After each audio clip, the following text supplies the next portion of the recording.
The show can't start until we crack open a bottle of Revelton.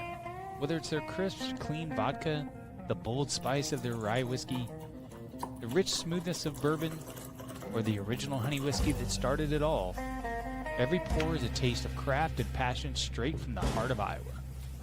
So pour yourself a drink, settle in, and get ready to relax, laugh, and enjoy the show.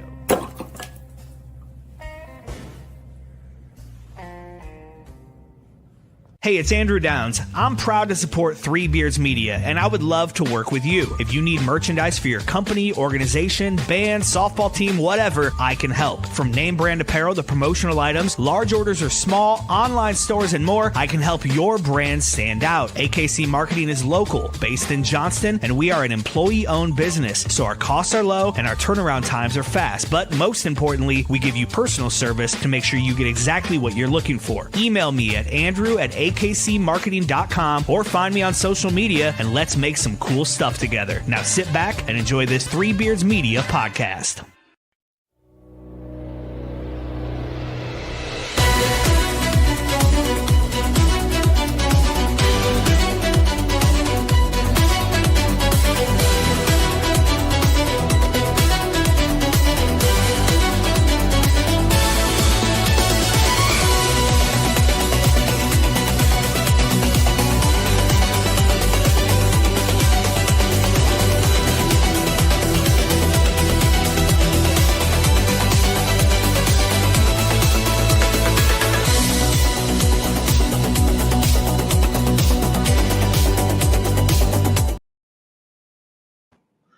Good evening. Welcome to another edition of Locks and Longshots. And if you listen to Hawk's Eye View, you're getting a double dip tonight here.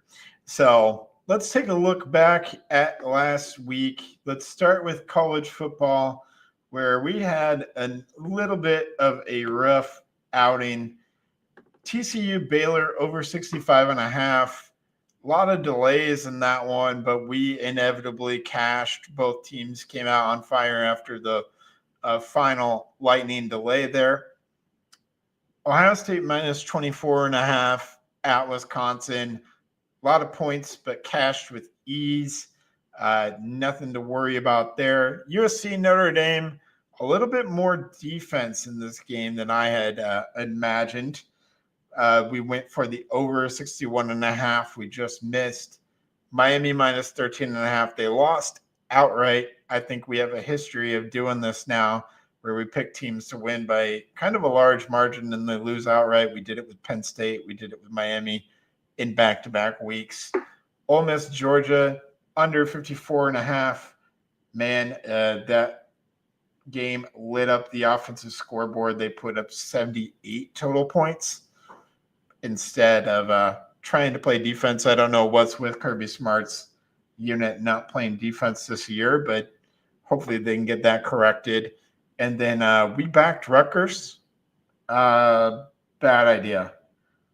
They ran into an Oregon buzzsaw, even on the road, 56-10.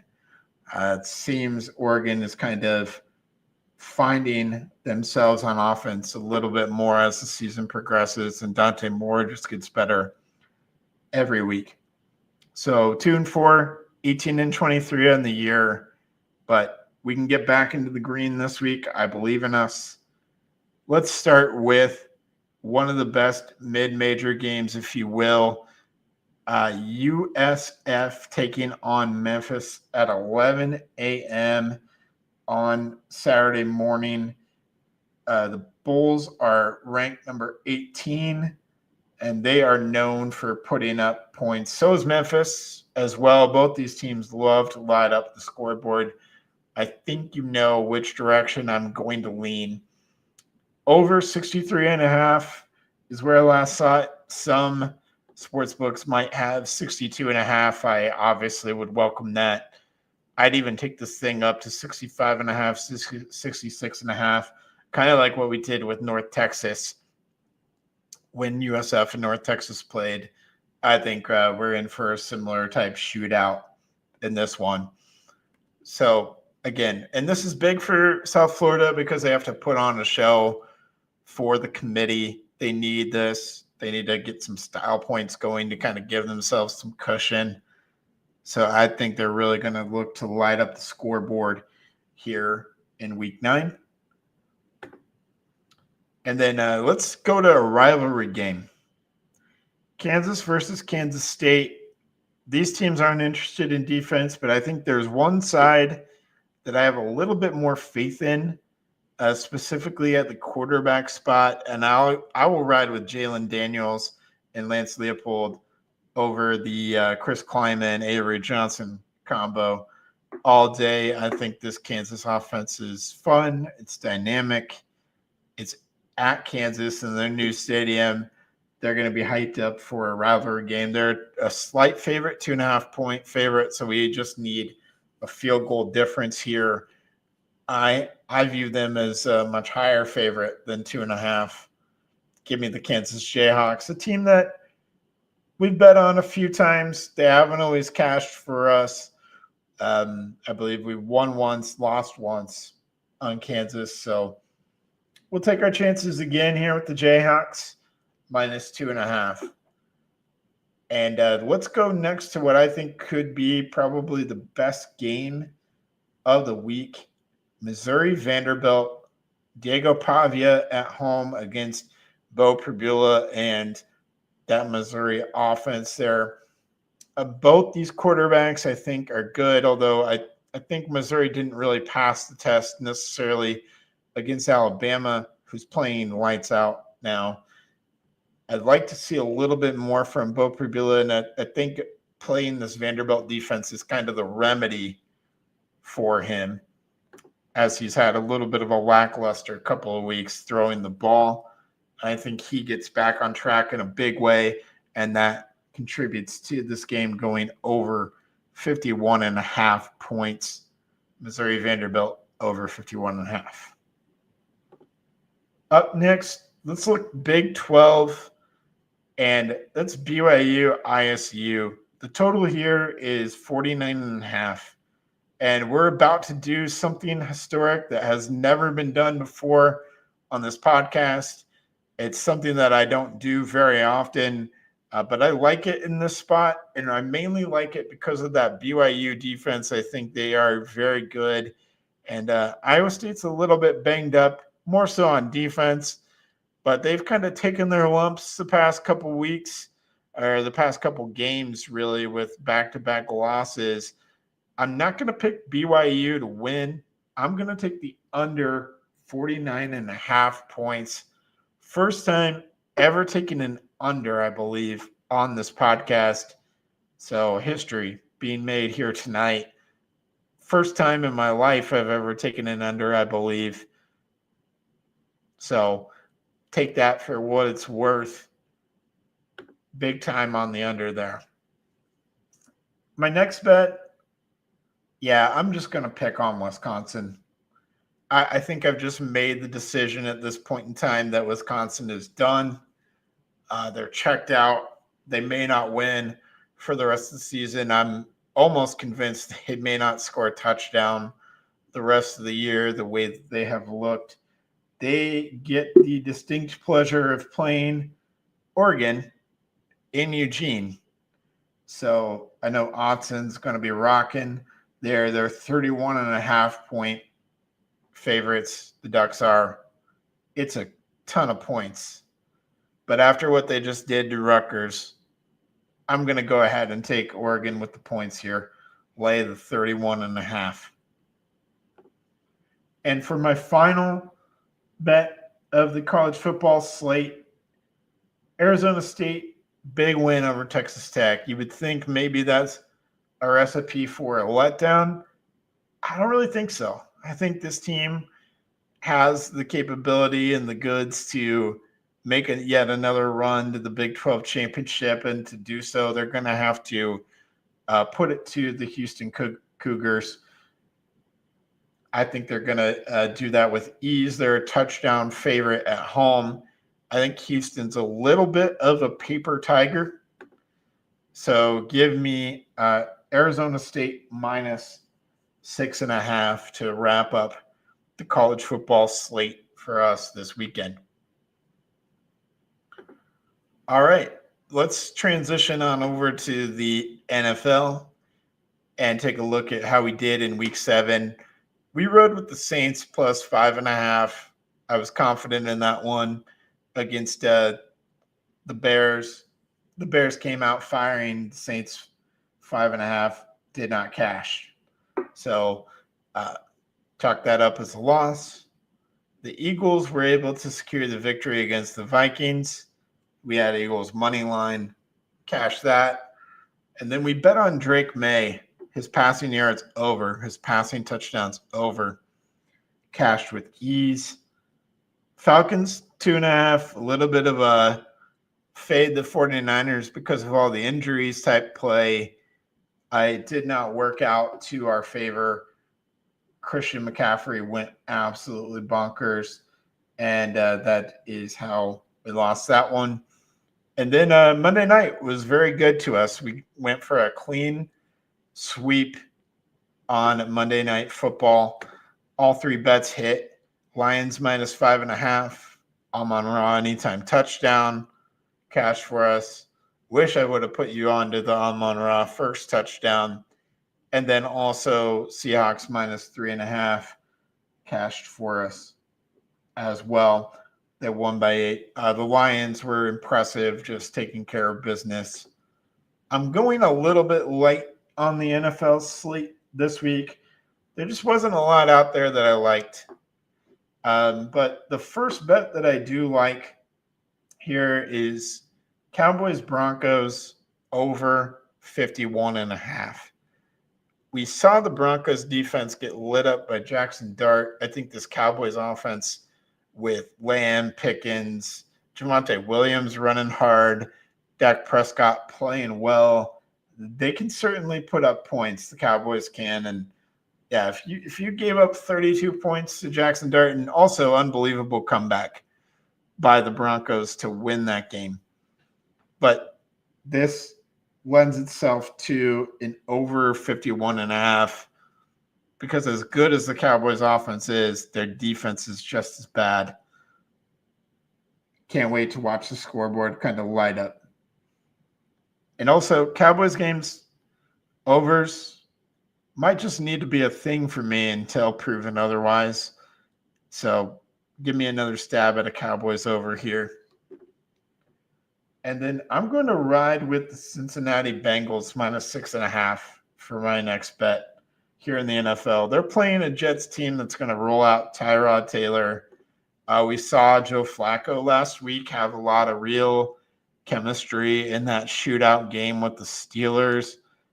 The Jets couldn't be any more low and in kind of a downward spiral. I don't know. They haven't won a game yet. I don't think this is the week to do it, even though the Bengals have looked pretty bad. They're 3-4. And the Bengals really need this win to even kind of climb back into any sort of a playoff picture. And who knows, maybe Joe Flacco can hold them over until Joe Burrow is able to come back, if Joe Burrow is able to come back. But yeah, I really like the Bengals in this spot, given that their offenses seem to really turn the corner with Flacco at quarterback. So Bengals minus 6.5. Our final bet of the NFL slate, got to take one player prop. And it's a quarterback that's coming back from an injury for a team that's desperate for him to kind of provide a spark. I think he's going to do just that. Give me a little Lamar Jackson anytime touchdown on Sunday against the Bears. The Ravens desperately need a win, and you got to think that Lamar Jackson is going to be heavily involved and he's going to have to run a lot to kind of help lift the offense of this Baltimore team that is just falling off the tracks. So give me Lamar in a good spot there. When we come back after the break, we're going to introduce a new sport to all of you. Some of you may know the NBA season has started, so would love to get some picks in there. I'll carry you guys through Saturday night with some NBA picks and leans that I have. Making great tasting bourbon requires the perfect combination of ingredients, conditions, and time. The longer it rests, the better it tastes. Revelton Distillery's new single barrel bourbon is made from 80% corn, sourced 100% from Iowa farmers. And unlike mass-produced bourbons, each barrel of Revelton's single barrel bourbon is unique, proofed on when it tastes best. As they like to say, it'll be ready when it's ready. And to ensure the highest standards of quality and flavor, owners Rob and Christy Taylor oversee the production and bottling. Every single barrel. Iowa born, Iowa aged, Iowa bottled. Try the new single barrel bourbon from Iowa's own Revelton Distillery. ReveltonDistillery.com.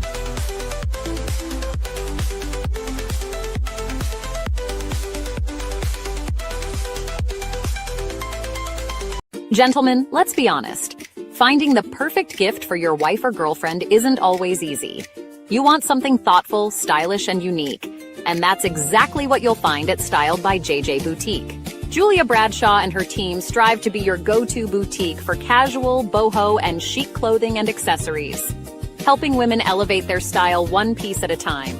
Located right here in Johnston, Iowa, Styled by JJ brings trendy, high-quality fashion that boosts confidence without breaking the bank. So, if you're looking for a gift that says, I get you, instead of I tried, head to Styled by JJ Boutique. Because nothing makes her smile like feeling beautiful. Styled by JJ Boutique, where style meets confidence. Visit our Johnston location or shop online at styledbyjjboutique.com.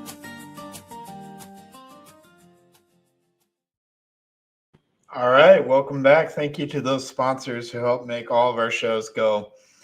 Appreciate you. And yeah, I want to wade into the NBA waters. I know some of you might roll your eyes, look at me and say, it's October, it's football season. Yeah, that's true. But NBA, my favorite sport by far of all the professional sports. And I just can't help myself. Last night was an incredible game with the Rockets and Thunder, double overtime thriller. There were a lot of bets to be had there in that one. And I think there's a lot to look at this week. So I'd like to start us out on Thursday night and then roll through Saturday night. So I won't take you all the way up till next week, Wednesday. The difficult thing about doing it this way is not a lot of lines open for Friday and Saturday night. And when it comes to the NBA, I really like to take a stab at the player props. I'm going to really shy away from spreads and over-unders when it comes to the NBA. I'm going to look at the over and unders on player props mostly. So follow along if you want. It's always kind of risky business with the NBA, especially the way that teams handle blowouts. If teams losing by 30 in the third quarter, sometimes those star players just don't see the court for the last 12 minutes of the game, the entire fourth quarter. And that can be a frustrating thing when it comes to NBA. So I try to target games that I think are going to be somewhat close, but sometimes the NBA turns into the National Blowout Association. So I would caution you a little bit with all of these picks. Don't need to go crazy. You don't need to go wild on it, but have fun with it. And maybe this will get some of you to actually tune into the NBA a little bit more than what you have in the past. So let's start on Thursday night because there's a lot of action already going for Wednesday, and it's probably too late for you to get those picks in.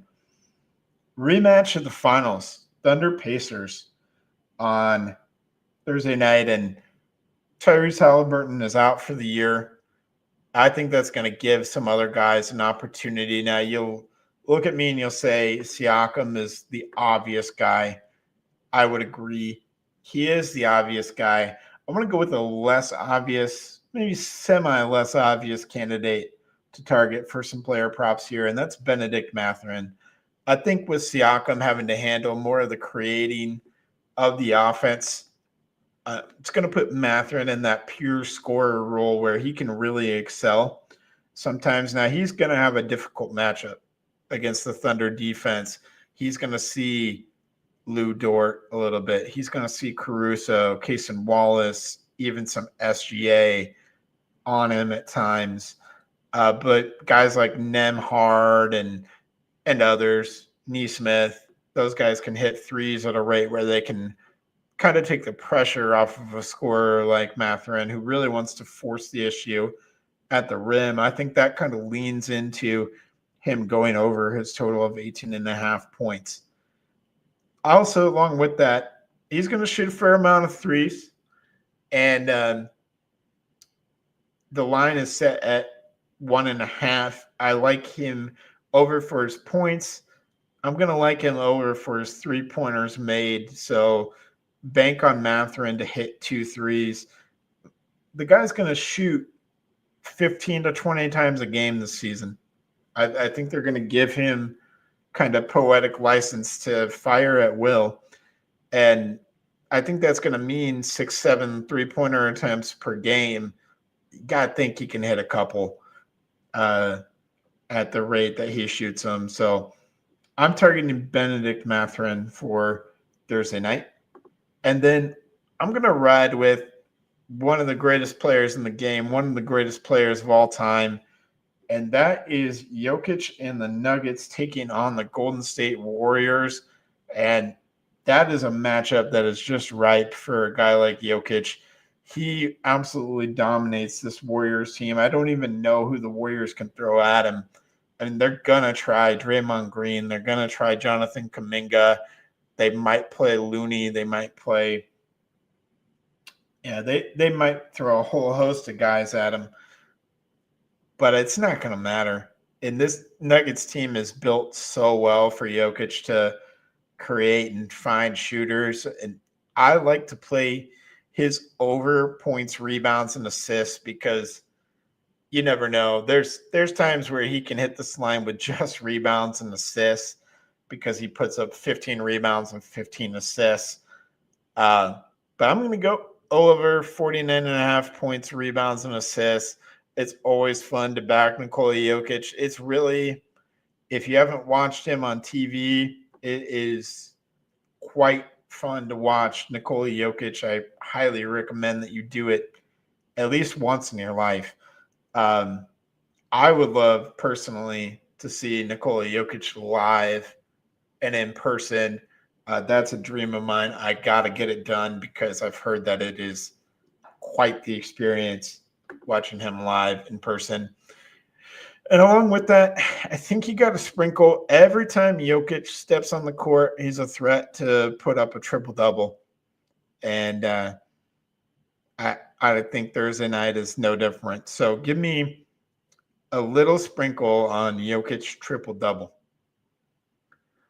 Friday night, we're going to target a couple of other big guys. One that played on Tuesday night, Alperen Şengün, was just a monster against the Thunder.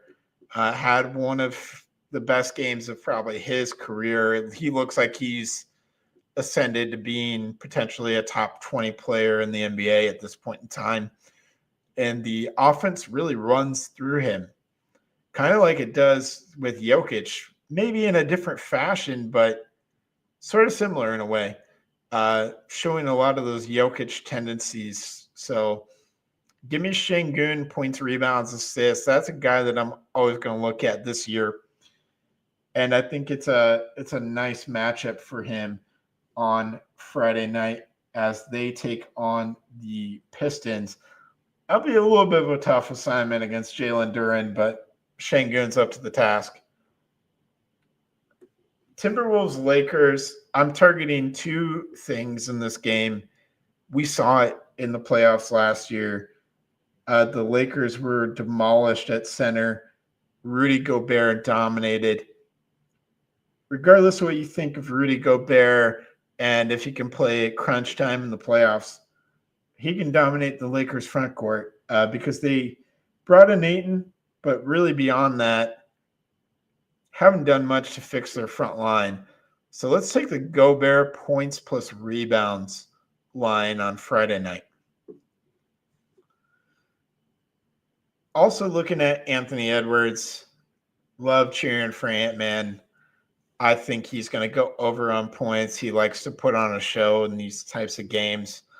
On a Friday night against Luka Doncic head-to-head, I think Edwards is going to have something to prove because there's been a lot of hype about Luka, but not a lot of hype about him, even though he has led the Wolves to back-to-back Western Conference Finals appearances. He hasn't been able to break through yet. He lost to Luka once. He lost to SGA once. This is kind of Anthony Edwards' moment, his season. He needs to go toe-to-toe with Luka and make a statement early. Give me him over on points. On Friday night, a guy that I'm going to love watching play this year, and they're going to put the ball in his hands a lot as a rookie, being the number one pick, and also with Kyrie Irving out.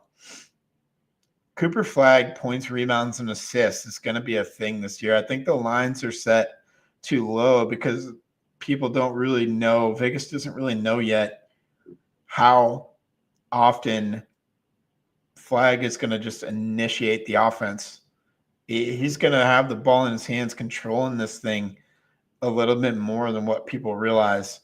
And you've got some shooting around him with D'Angelo Russell, with PJ Washington, Klay Thompson. You've got the pick and roll game with AD. I love what I'm going to see from Cooper Flag this year. Points, rebounds, and assists on Friday night.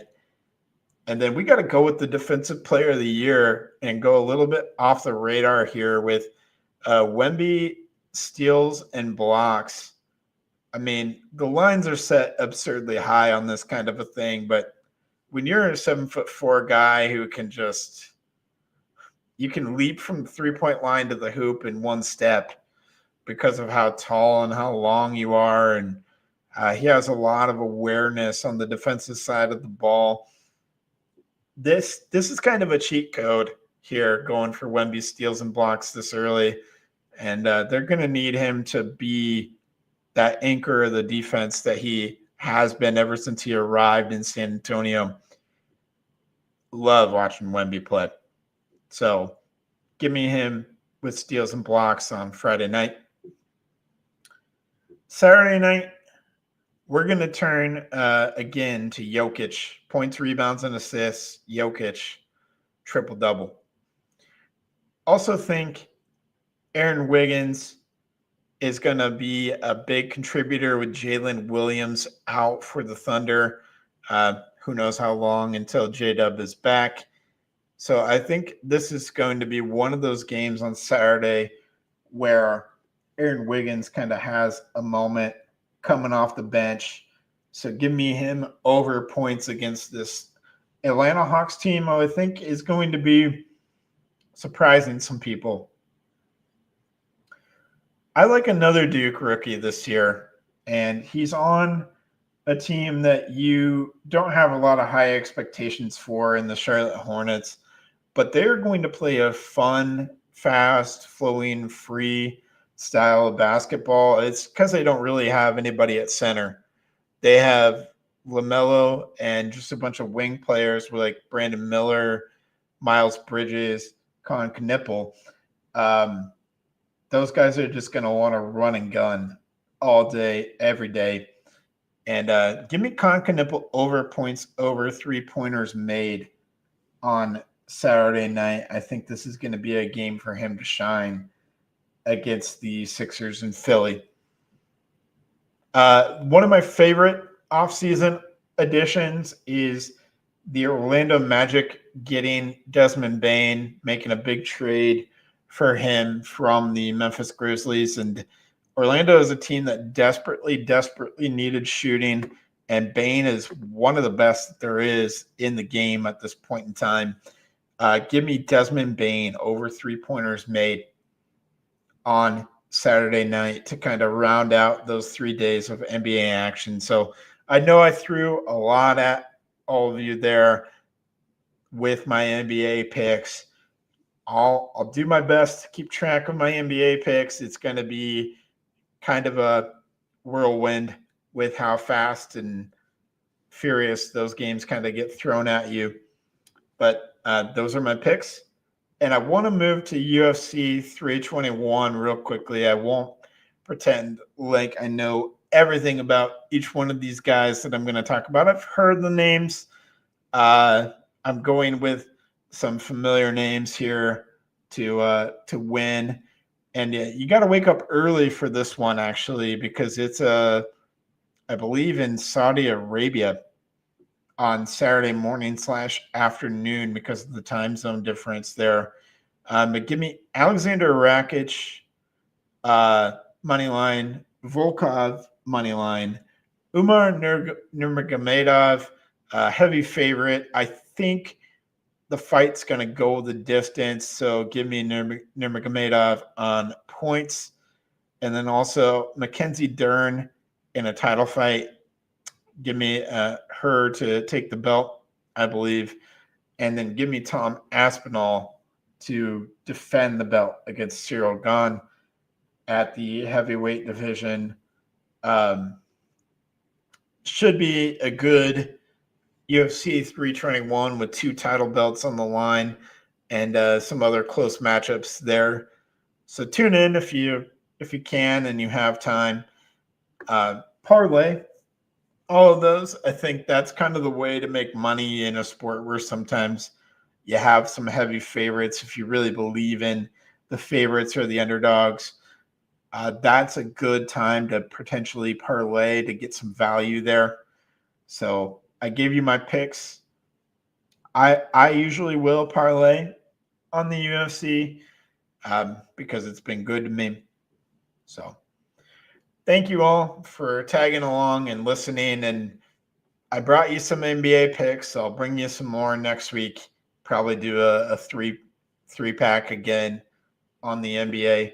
And then as we get into college basketball season, I'll bring you some college basketball spreads, overs, unders as well. Love this time of year where we have football, basketball, UFC, everything hitting all at once. It's a wonderful and magical time of the year. Glad that you're all with me on this incredible ride. So thank you. Have a great night, and we'll see you next week on Locks and Longshots.